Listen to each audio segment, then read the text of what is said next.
കനത്ത വേനൽ ചൂടിൽ നാടുരുകുമ്പോൾ ദാഹമകറ്റാൻ ടൗണിൽ സൗജന്യ തണ്ണീർപ്പന്തലൊരുക്കി അലർട്ട് കൊടുങ്ങല്ലൂർ.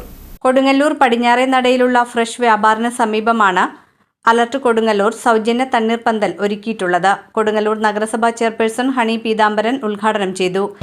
യാത്രക്കാർക്ക് ഒരു തണ്ണീർപ്പന്തൽ ഒരുക്കുക എന്നുള്ളത് വളരെയധികം ഈ സമയത്തിൻ്റെ കാര്യങ്ങളിൽ മനസ്സിലാക്കിക്കൊണ്ട് തന്നെയാണ് ഇതിൻ്റെ പ്രവർത്തനം.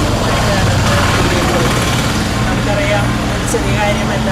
നമുക്കറിയുന്ന ഈ ചൂടിനെ എങ്ങനെ അഭിമുഖീകരിക്കണമെന്നാണ് നമ്മൾ ആലോചിക്കുന്നത്. കാരണം തദ്ദേശ സ്വയംഭരണ സ്ഥാപനങ്ങളുടെ കീഴിലൊക്കെ തന്നെ തണ്ണീർപ്പന്തൽ ഒരുക്കുന്നുണ്ട്. അതുപോലെ മറ്റുള്ള സംഘടനകളുമൊക്കെ സജീവമായിട്ട് തന്നെ ഈ ചൂടിനെ ശമിക്കാൻ വേണ്ടിയിട്ട് ഇതേപോലെയുള്ള പദ്ധതികൾ ആവിഷ്കരിച്ച് മുന്നോട്ട് പോകും. എന്നാലും ഈ ചൂട് ഈ മെയ് മാസം കടന്നു പോകണമെങ്കിൽ ഭയങ്കര കാഠിന്യമായ ചൂടാണ്. എല്ലാ കിണറുകളും അതേപോലെ തന്നെ ഇതൊക്കെ തന്നെ വെള്ളം വറ്റി വരേണ്ട ഒരു സമയത്താൽ കൂടിയാണ് നമ്മൾ കടന്നു പോകുന്നത്. അലർട്ട് പ്രസിഡന്റ് CC അനിത അധ്യക്ഷത വഹിച്ചു. അഡ്വക്കേറ്റ് അബ്ദുൽ ഖാദർ കണ്ണെഴുത്ത് മുഖ്യപ്രഭാഷണം നടത്തി.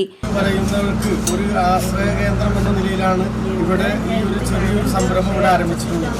ഇനിയും നമ്മൾ കൊടുങ്ങല്ലൂരിന്റെ പ്രദേശത്ത് പല മേഖലകളിലും ഇത് ഈ വേനൽച്ചൂടിന്റെ ഭാഗമായിട്ട് നമ്മൾ ഇത് തണ്ണീർപ്പന്തൽ ഒരുക്കാൻ ഉദ്ദേശമുണ്ട്. നിങ്ങളുടെ എല്ലാവരുടെയും സഹകരണം നമുക്ക് വേണം. എല്ലാവരുടെയും ചീഫ് കോർഡിനേറ്റർ PH റഹീം, PS സീതി മാസ്റ്റർ, വിനോദ് കക്കറ, അബ്ദുൾ റഹ്മാൻ കുട്ടി, VS ഇബ്രാഹിം കുട്ടി, നജീബ് ആനക്കോടൻ, ജുമൈല മഹേഷ്, സുമയ്യ സിറാജ്, രാധാകൃഷ്ണൻ എന്നിവർ സംസാരിച്ചു. Alert general secretary CA Rasheed സ്വാഗതവും അലർട്ട് സെക്രട്ടറി സുപ്രഭ നന്ദിയും പറഞ്ഞു.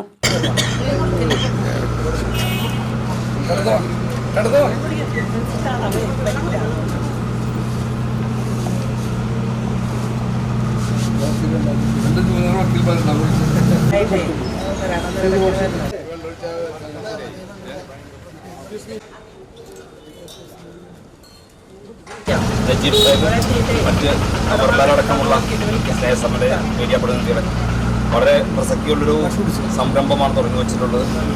കേരളം എന്നോളം അംഗീകരിക്കാത്ത രീതിയിലുള്ള കൊടുംവേനലിൻ്റെ പാരമ്പര്യത്തിൽ സാധാരണക്കാരായിട്ടുള്ള സമൂഹത്തിലെ ഏറ്റവും സാധാരണക്കാരായിട്ടുള്ള വ്യക്തികളെ വരെ ഉദ്ദേശിച്ച് ഈ രീതിയിലുള്ള തണ്ണീർപ്പന്തൽ ഒരുക്കാൻ സാധിച്ചു. അതിൽ അലർട്ട് പ്രത്യേകമായിട്ട് സന്തോഷവും സന്തോഷിക്കുന്നുണ്ട്. ചെയർപേഴ്സൺ പറഞ്ഞതുപോലുള്ള നിർദ്ദേശം നമ്മുടെ പരിധിക്കകത്തുനിന്നുകൊണ്ട് ചെയ്യാൻ പരമാവധി പരിശ്രമിക്കും എന്ന്